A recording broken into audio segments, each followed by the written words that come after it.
نحمده ونصلي على رسوله الكريم أما بعد رب اشرح لي صدري ويسر لي أمري واحلل عقدة من لساني يفقهوا قولي۔ دینی رہنمائی کی مجلس نمبر 105 میں سبھی سامعین کی خدمت میں السلام علیکم ورحمۃ اللہ وبرکاتہ عرض ہے۔ آج کی مجلس کا پہلا سوال یہ ہے کہ ایک صاحب نے اپنے بیان میں یہ دعویٰ کیا ہے کہ حضرت امام مہدی رضی اللہ تعالی عنہ سن 2022 میں دنیا میں ظاہر ہو جائیں گے، تو ان کے اس دعوے کی کیا حیثیت ہے؟ وضاحت فرمائیں۔ جواباً عرض ہے کہ یہ بات تو طے ہے، صحیح احادیث سے ثابت ہے کہ حضرت امام مہدی جن کا نسبی تعلق سرور کائنات فخر موجودات حضرت محمد مصطفیٰ صلی اللہ تعالی علیہ وسلم سے ہوگا، اور وہ والد کی طرف سے حسنی اور والدہ کی طرف سے حسینی ہوں گے، اور مدینہ منورہ میں ان کی پیدائش ہوگی۔ اہل سنت والجماعت کے نزدیک ان کا ظہور اور ان کی پیدائش یقینی ہے، اور وہ ایسے وقت میں ان کی شناخت ہوگی جب کہ مسلمانوں کا بادشاہ دنیا سے رخصت ہو چکا ہوگا، اور لوگ پریشان ہوں گے کہ کس کو اپنا والی بنائیں۔ تو ان کے دل میں یہ بات ڈالی جائے گی کہ حضرت امام مہدی جن کا نام محمد ہوگا اور ان کے والد کا نام عبداللہ ہوگا، ان کے ہاتھ پر بیعت کریں، مگر وہ معذرت کریں گے اور خفیہ طور پر مدینہ منورہ سے نکل کر مکہ معظمہ تشریف لے جائیں گے، لیکن وہاں بھی دوران طواف انہیں پہچان لیا جائے گا، اور مجبوراً ان کے ہاتھ پر بیعت کی جائے گی، اور وہ اللہ تبارک و تعالی کی خاص توفیق اور نصرت سے امت کی قیادت و سیادت کا فرض بحسن و خوبی انجام دیں گے، اور انہی کے دور میں دجال کا ظہور ہوگا، اور انہی کے زمانے میں بعد میں سیدنا حضرت عیسیٰ علی نبینا و علیہ الصلاۃ والسلام کا نزول ہوگا، اور وہ دجال کو قتل کریں گے، اور حضرت امام مہدی رضی اللہ تعالی عنہ ان کے وزیر بن کر کے کام کریں گے۔ یہ تفصیلات کتب احادیث میں موجود ہیں، لیکن یہ کہنا کہ فلاں سال میں ان کا ظہور ہو جائے گا، یہ بے بنیاد بات ہے۔ یہ اللہ تعالیٰ کا راز ہے کہ ان کا کب ظہور ہوگا، کس زمانے میں ہوگا، کس تاریخ میں ہوگا، اس کے بارے میں ہمارے پاس کوئی مستند دلیل موجود نہیں ہے۔ کسی روایت میں، کسی حدیث میں ایسا کوئی تذکرہ نہیں ہے، لہذا یہ دعویٰ کرنا حتمی طور پر کہ امام مہدی تشریف لانے والے ہیں اگلے سال، یہ دعویٰ بالکل بے دلیل اور ناقابل توجہ ہے۔ ہاں، یہ کہا جا سکتا ہے کہ عن قریب ظاہر ہوں گے، احوال بدل رہے ہیں، بغیر کسی تعیین کے آدمی یہ کہہ دے کہ ان کا زمانہ قریب آ رہا ہے، یہ تو کہا جا سکتا ہے، کیونکہ گزرے ہوئے زمانے کے بنسبت آنے والا زمانہ قریب ہے۔ لیکن یہ کہ 2021 میں آئیں گے یا 2022 میں آئیں گے، یہ سب دعویٰ بے دلیل ہے۔ سوال کرتے ہیں کہ کیا کسی مومن کے لیے شہادت کی تمنا کرنا جائز ہے؟ یعنی کوئی آدمی یہ تمنا کرے کہ مجھے اللہ تعالی شہادت نصیب فرمائے۔ جواباً عرض ہے کہ یہ تمنا کرنا کہ مجھے اپنے وقت پر شہادت کا درجہ ملے، اس میں کوئی حرج کی بات نہیں ہے۔ جیسا کہ سیدنا حضرت فاروق اعظم رضی اللہ تعالی عنہ کی دعا مشہور ہے کہ انہوں نے شہادت کی بھی دعا مانگی تھی اور مدینہ منورہ میں وفات کی بھی دعا مانگی تھی، اور یہ دونوں دعائیں ان کی قبول ہوئیں۔ لوگ حیرت کرتے تھے کہ شہادت اور وہ بھی مدینہ منورہ میں یہ کیسے ہوگی، لیکن یہ دونوں باتیں ان کی اللہ نے قبول فرمائیں۔ اس لیے اگر کوئی آدمی دل میں تمنا رکھے کہ مجھے شہادت ملے تو اس میں کوئی حرج کی بات نہیں ہے، لیکن یہ بلا تعیین ہوگا۔ یہ نہیں کہ فلاں سال مجھے مل جائے یا ابھی مل جائے یا کل مل جائے، بلکہ جب میرا وقت آئے تو شہادت نصیب ہو، اس طرح کی دعا کرنے میں حرج نہیں۔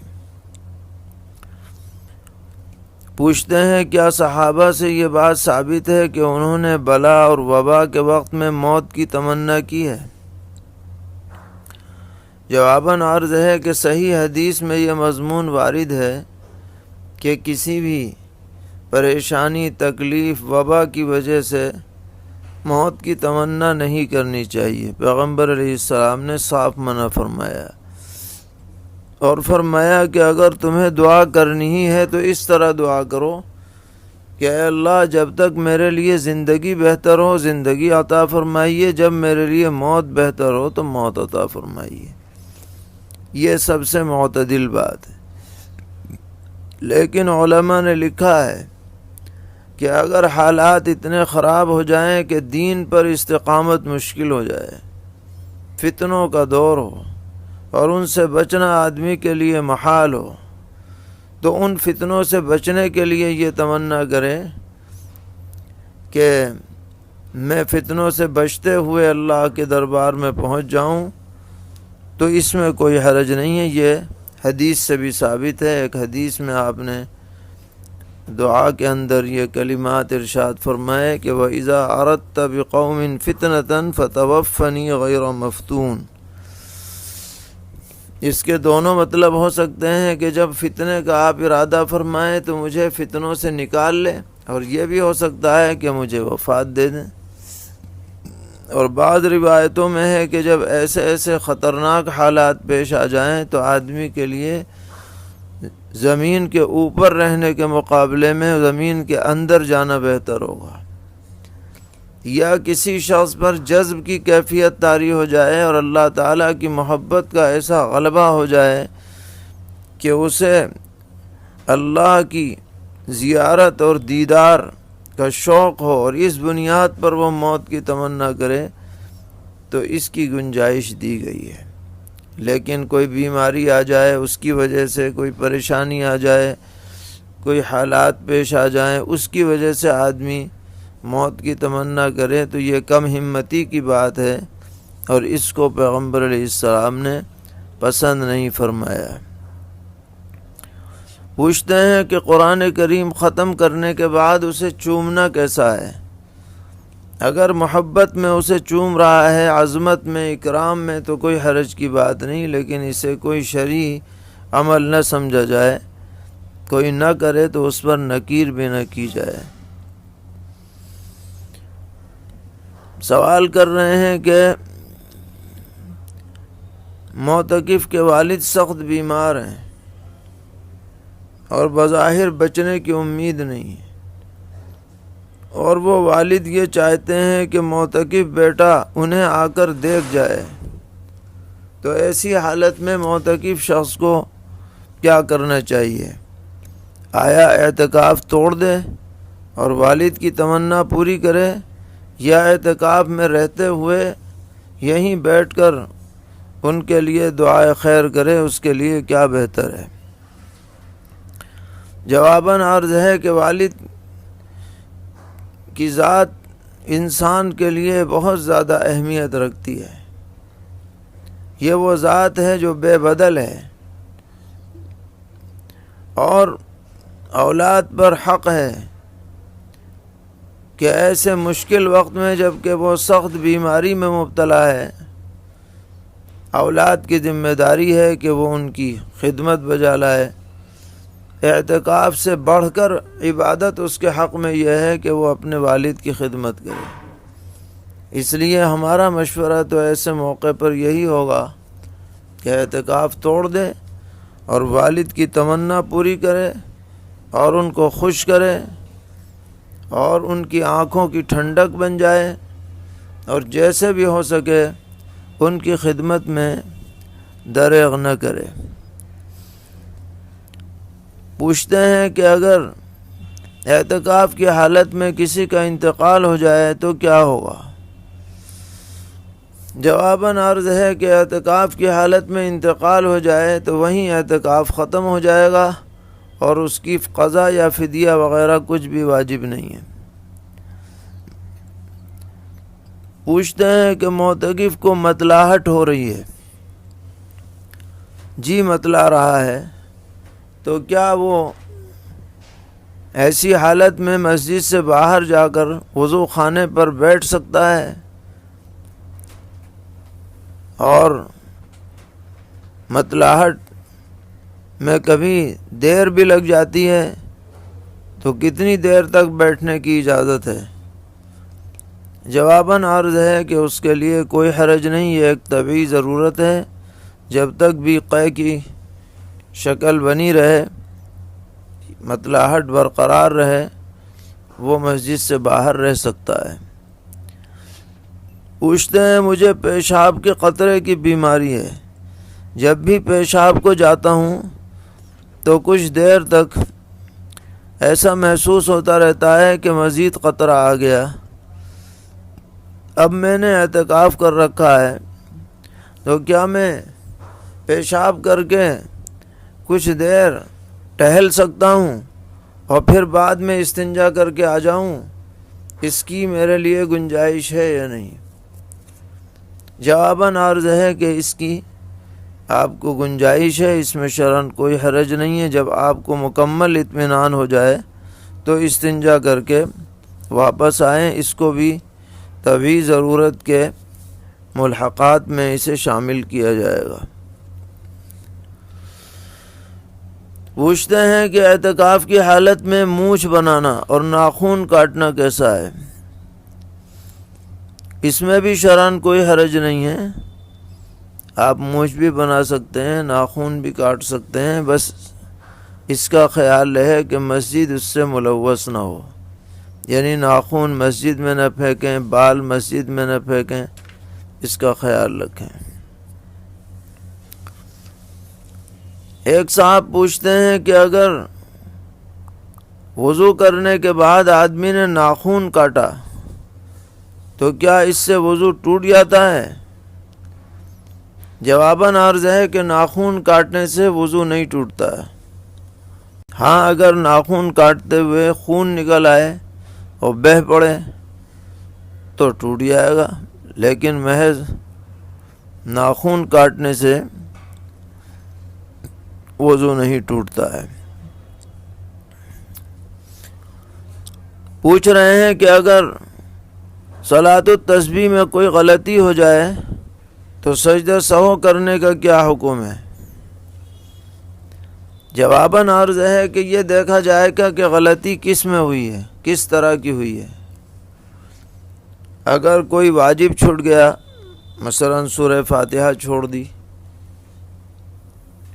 وغیرہ، تو ایسی شکل میں حسب ضابطہ سجدہ سہو کرنا پڑے گا۔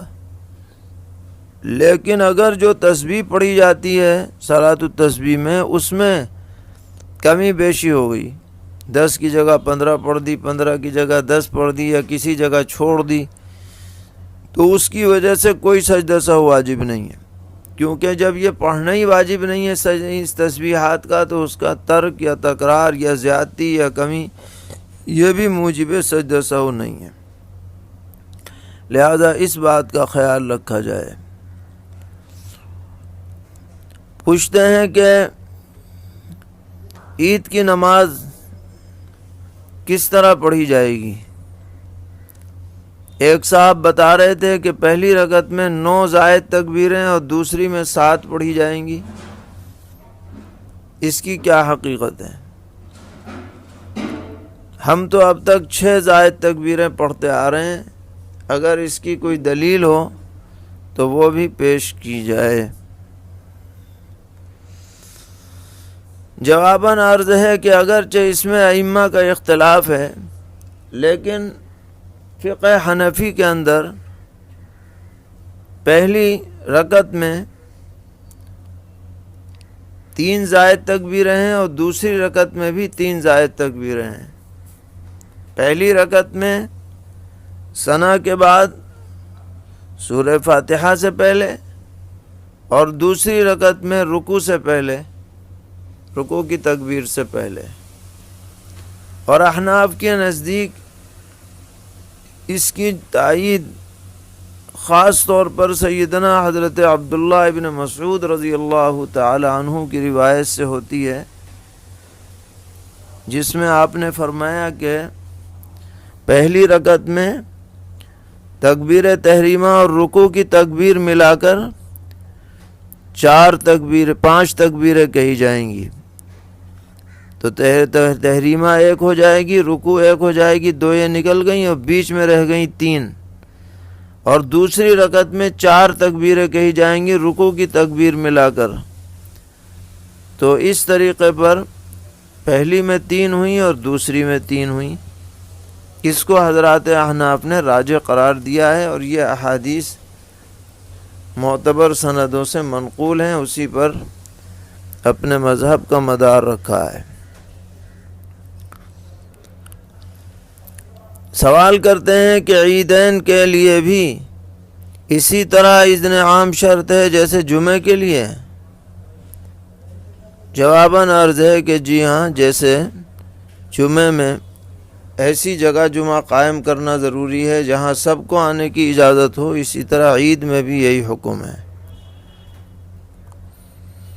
پوچھ رہے ہیں کہ معتکف کا ہاٹ پلیٹ یعنی الیکٹرک چولہا مسجد میں رکھ کر اس سے چائے وغیرہ پکانا کیسا ہے؟ اس میں آگ نہیں جلتی، نہ دھواں اٹھتا ہے۔ جواباً عرض ہے کہ احتیاط کے ساتھ گنجائش ہے، پھر بھی بہتر یہ ہے کہ مسجد کے حدود سے باہر اس کو رکھا جائے تاکہ کسی طرح کی بے ادبی لازم نہ آئے۔ پوچھتے ہیں کہ مسجد کے حوض میں کتے نے منہ ڈال دیا تو کیا کریں؟ جواباً عرض ہے کہ یہ دیکھا جائے گا کہ حوض کتنا بڑا ہے، یعنی اس کی ظاہری سطح کتنی پھیلی ہوئی ہے۔ اگر 225 فٹ اسکوائر مربع اس کی ظاہری سطح ہے، اس کو ناپ لیا جائے تو وہ بڑے حوض کے درجے میں ہے، مائع جاری کے درجے میں، وہ ناپاک نہیں کہلائے گا۔ اور اگر اس کی سطح اس سے کم ہے تو وہ ناپاک ہو جائے گا، سارا پانی نکال کر پاک کرنا ضروری اور لازم ہے۔ پوچھتے ہیں صدقہ فطر کا نصاب کتنا ہے؟ پہلے بھی یہ بات آ چکی ہے۔ صدقہ فطر کا نصاب تو وہی ہے جو زکوٰۃ کا ہے، یعنی چاندی کے اندر 613 گرام اور سونے میں 87.5 گرام تقریباً۔